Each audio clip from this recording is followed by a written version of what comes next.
जय हिंद साथियों। आज के वीडियो में आप बताएंगे कंपाउंड इंटरेस्ट के बारे में। कंपाउंड इंटरेस्ट क्या होता है और ये सीआई को कंपाउंड इंटरेस्ट बोलते हैं। शॉर्ट में सीआई लिखते हैं उसे। और कंपाउंड इंटरेस्ट का हिंदी होता है चक्रवृद्धि ब्याज। आइए हम इस वीडियो में बताएंगे चक्रवृद्धि ब्याज क्या होता है, उससे रिलेटेड कुछ क्वेश्चन भी बताएंगे। तो सीआई को हम इंग्लिश में बोलते हैं कंपाउंड इंटरेस्ट, या सीआई के फुल फॉर्म में होता है कंपाउंड इंटरेस्ट, राइट। चक्रवृद्धि ब्याज, कंपाउंड इंटरेस्ट को हिंदी में हम बोलते हैं चक्रवृद्धि ब्याज। और चक्रवृद्धि ब्याज किसे कहते हैं? जब ब्याज हर वर्ष मूलधन में जोड़ दिया जाता है। जब ब्याज हर वर्ष मूलधन में जोड़ दिया जाता है और अगले वर्ष उसी देखिए कुल 2 हो गया है, इसलिए उसी कुल एक को काट देते हैं। उसी कुल राशि पर ब्याज लगाया जाता है तो उसे चक्रवृद्धि ब्याज कहते हैं। समझ में आया? कहने का मतलब कि अगर पहला वर्ष में अगर कोई 10,000 रुपया दिया, ठीक है, 10,000 रुपया दिया, तो उसको अगले महीने या अगले साल उसको 100 रुपया ब्याज हो जाता है। तो ये कितना हो गया? 10,100 रुपया। तो 10,100 रुपया को अगले साल से उस पर ब्याज चलेगा। लेकिन साधारण ब्याज में ऐसा नहीं होता है। अगर अगले महीने 1100 रुपया 1,000 रुपया दिए और 1,000 रुपया दिए, तो 1,000 रुपया देने के बाद 1,000 रुपया दिए तो अगले वर्ष अगर 100 रुपये ब्याज होता है तो 1,1100 रुपया हुआ, तो वो अगले साल भी उस पर 100 ही रुपया ब्याज होगा। लेकिन ऐसा चक्रवृद्धि ब्याज में नहीं होता है। चक्रवृद्धि ब्याज में क्या होता है कि अगर इस साल अगर 1,000 रुपया दिए, अगर अगले साल एक साल में उसका ब्याज 100 रुपया हो गया, तो 100 रुपये 1,100 रुपया हो गया और 1,100 रुपया पर अगले साल से ब्याज चलेगा। ऐसा होता है चक्रवृद्धि ब्याज। तो जब बात करें हर वर्ष क्या होता है, मूलधन में जोड़ दिया जाता है। मूलधन में जोड़ दिया जाता है और अगले वर्ष उसी कुल राशि पर ब्याज लगाया जाता है, तो उसे हम चक्रवृद्धि ब्याज कहते हैं। तो सूत्र होता है चक्रवृद्धि अमाउंट निकालने के लिए, पहले सीआई निकालने के लिए सबसे पहले अमाउंट को निकालना होगा, यानी कंपाउंड इंटरेस्ट को निकालने के लिए सबसे पहले अमाउंट को निकालना होगा। तो आइए, तो अमाउंट निकालने के लिए फॉर्मूला होता है P × A + P/100। पावर में n को रखते हैं, ठीक है। n यानी जो समय होगा, टाइम होगा, उसको वहां रखेंगे जहां क्या ये यानी कुल राशि अमाउंट। इस एक ए का फुल फॉर्म बोल सकते हैं, या ए का फुल नेम हो गया अमाउंट को हिंदी में कुल राशि बोलते हैं। पी से प्रिंसिपल, हिंदी में इसको मूलधन बोलते हैं। आर से डेट और इसे ब्याज दर बोलते हैं हिंदी। टी से टाइम, ईयर्स, ठीक है, या टाइम बोल सकते हैं। और टाइम और क्या होता है, इसको समय बोलते हैं। सीआई निकालने के लिए आपको सबसे पहले अमाउंट निकालना होगा, उसके बाद अमाउंट में जितना आ जाएगा उसमें प्रिंसिपल माइनस कर देंगे तो सीआई निकल जाएगा। तो सीआई अगर देखिए क्वेश्चन है, उसके बाद अमाउंट।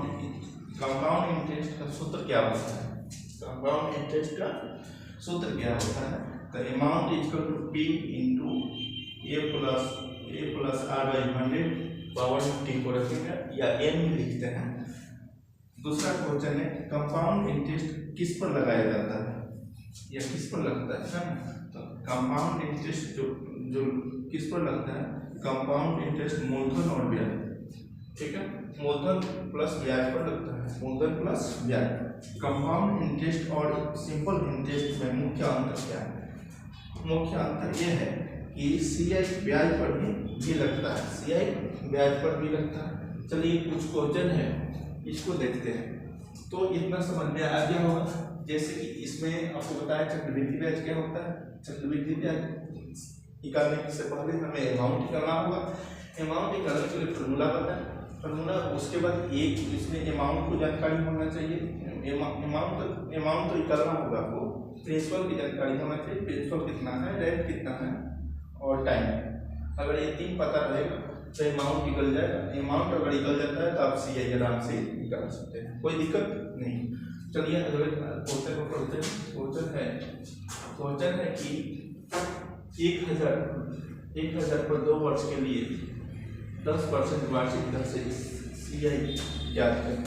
तो सबसे पहले हम क्या करेंगे, अमाउंट निकालेंगे। अमाउंट निकालने के लिए बताया था ना, A × A 1 + R/100 पावर में आपको T रखना है या N में लिख सकते हैं।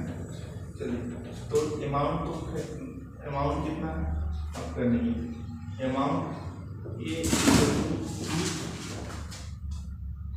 P × A + R/100 + T। तो A है 1000 रुपया, 1000 + 1, R कितना, R है 10%, 10/100 और कितने वर्ष के लिए, 2 वर्ष के लिए।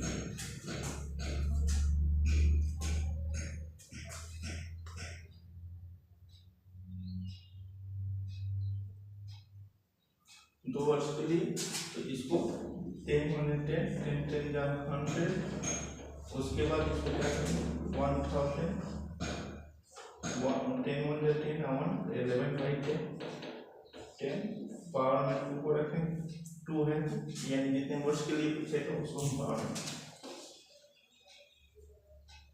तो ये 1000 ये कितना होता है, कितना पावर में है उसे गुना में लिख दीजिए, यानी 11/10 के पावर 2 है तो 11/10 2 बार लिख दीजिए। इसको कटाइए, 1 0 से 1 2 2 0 से 2 0 कैंसिल, अब इसको गुना कर दीजिए। 10 × 11 × 11,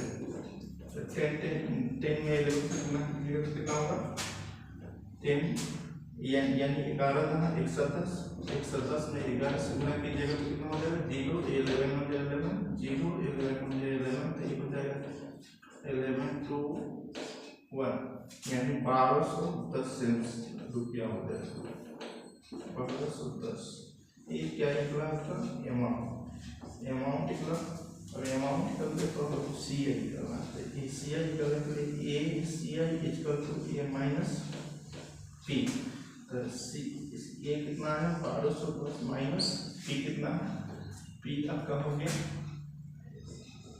1000, यानी कितना हो जाएगा 210 रुपये, जो आपका CI हो जाएगा। कितना रुपये 210 रुपये CI हो जाएगा। तो ये पहला क्वेश्चन का आंसर, पहला क्वेश्चन था। दूसरा क्वेश्चन, तो दूसरा क्वेश्चन देखिएगा, कह रहा है कि 2000 पर 2 वर्ष के लिए 5 वार्षिक दर से 5% वार्षिक दर से CI ज्ञात करें।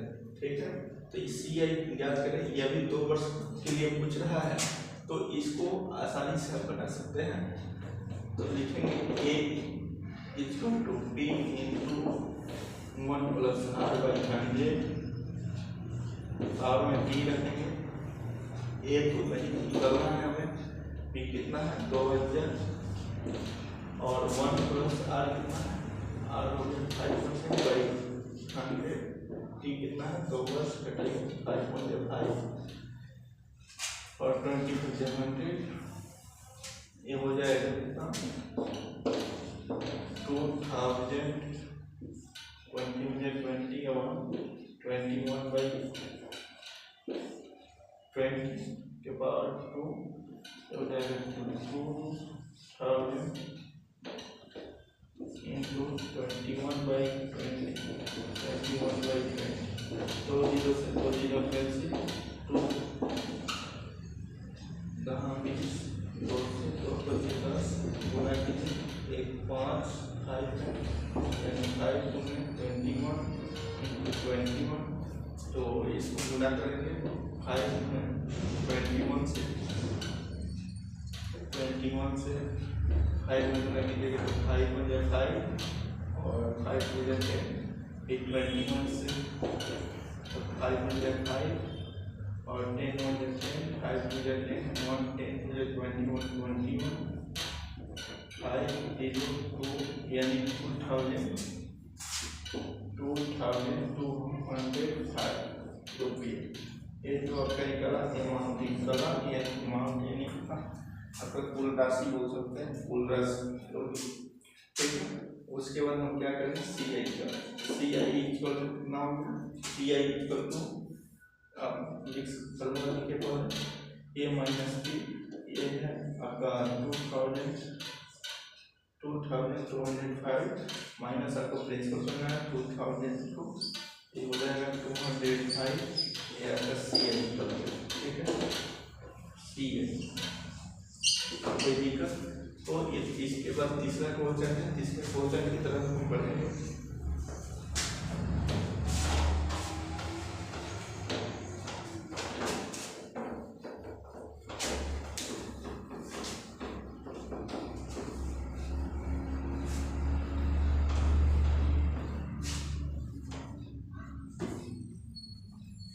तीसरा क्वेश्चन है ए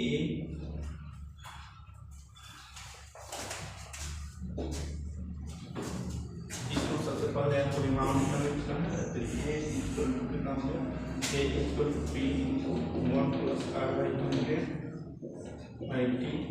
तो ये कितना हो गया, पी है आपका 3000 यानी 3000, 1 प्लस आर कितना, आर 10% बाई 100, टी कितना है 3 वर्ष, 10 100 10 100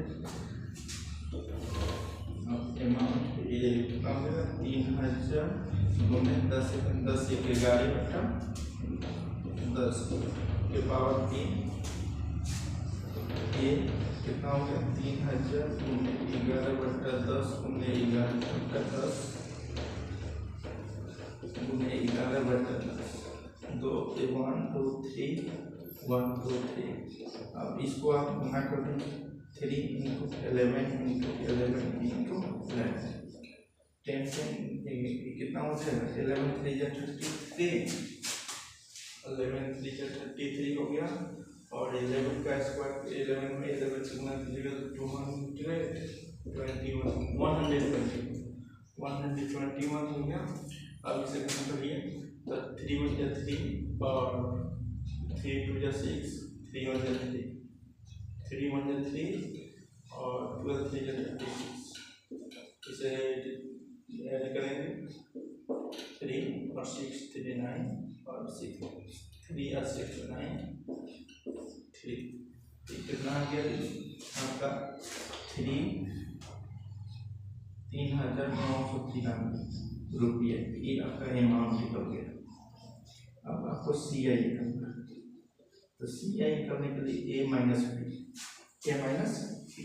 तो ये कितना है, ये आपका आया 3993 माइनस 3000, ये हो जाएगा 993 रुपये।